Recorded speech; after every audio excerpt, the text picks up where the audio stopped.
Jesus, amém? Irmãos, Mateus capítulo 5, chegamos finalmente à nossa última bem-aventurança. Os irmãos que lembram, que acompanharam, ficaram com a gente desde o começo, uma após outra, né? Hoje estamos na nossa derradeira, na última bem-aventurança. Glórias ao Senhor Jesus. Que bom que você veio, irmão. Que bom que você veio nessa noite cooperar, nos ajudar e principalmente louvar o Criador. Amém? Mateus capítulo 5, o versículo 10. Evangelho de Mateus capítulo 5, versículo 10. Eu vou ler já que são 9 e 7, irmãos.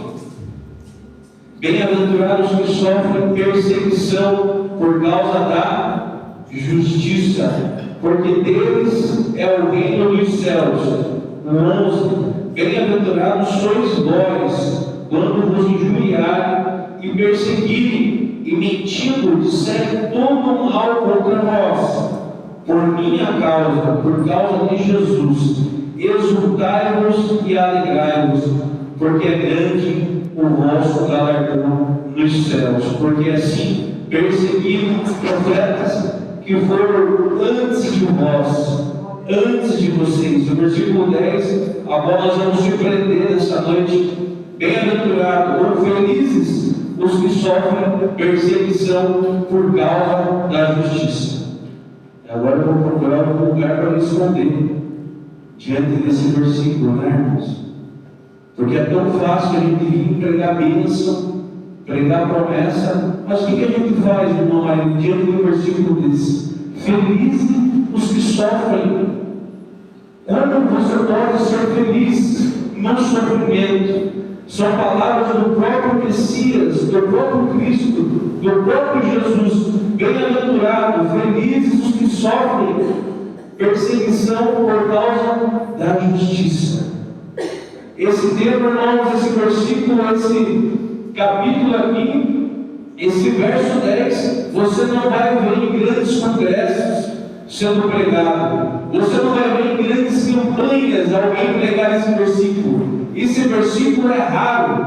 Poucos você vai ver talvez na sua vida, talvez você escute nunca mais, pastor Edson, alguém pregando nesse texto.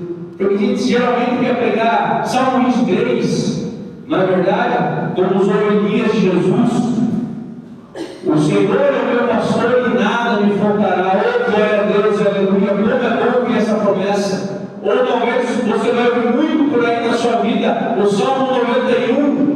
Aquele que se esconde, que se abriga do esconderijo do Altíssimo, a sombra do Onipotente é glória. Promessa de proteção, aleluia. Ou se não, Romanos 8, 37. Porque em Jesus Cristo nós somos mais que vencedores. Oh, que texto lindo, que preciosidade, que tesouro ouvir essas palavras. Mas felizes os que sofrem perseguição por causa da justiça. Os pregadores aí da prosperidade fogem desse tema, pastor. Os pregadores triunfalistas fogem. Os pregadores aí mais acessados, mais vistos, jamais vão pregar um texto desse, porque é duro. Mas o que nós vamos fazer com esse texto? Vamos apagar ele da Bíblia? Ou como diz o pastor no YouTube, nós precisamos atualizar a Bíblia. Será que nós temos que atualizar? Será que nós temos que apagar esse texto e imprimir uma nova Bíblia, irmão Gisele? A palavra de Deus tem o doce, mas também tem o amargo.